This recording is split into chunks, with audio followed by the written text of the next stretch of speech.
মদিনার সবচাইতে গরিব সাহাবী বেলাল রাদিয়াল্লাহু তাআলা আনহু লজ্জাস্থান ঢাকার জন্য শুধু একটা জামা ছিল, গায়ে দেওয়ার মতো কোনো জামা নাই।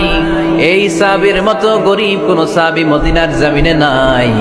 এই বেলাল রাদিয়াল্লাহু তাআলা আনহুকে বিশ্বনবী ডেকে বললেন, ইয়া বেলাল আনফিক ইয়া বেলাল লা তাখশা মিন যিল আরশি ইকলালা।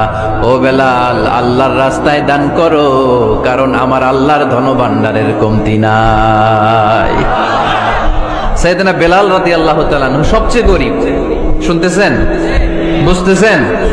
সবচেয়ে গরিব। ডাউন পার্টটা ঢাকার মতো একটা গার্মেন্ট ছিল, একটা কাপড়, এটা পেঁচায় আসতো, নামাজ পড়তো। গায়ে রাখার মতো কোনো জামা নাই, আর খাবার দাবার টাকা পয়সা বলতে নাই। ওই সাহাবীর বিষ্ণু ইসলাম বললেন, আনফিক বেলাল, বেলাল তুমিও দান করো, তুমিও দাও, দানের হাতকে প্রশস্ত করে দাও। আনফিক ইয়া ইবনা আদম উনফিক আলাইক, হে বনি আদম দাও, দিলে আমি তোমারে দেব। যারা দান করে বেশি তাদেরকে দেয় কে? দিলেই আসবে, না দিলে আসে না। আপনি দেন, দেখবেন আসতে শুরু করছে। এটাই সিস্টেম। দিলে কমে না, না দিলে কমে। সুবহানাল্লাহ পড়ে।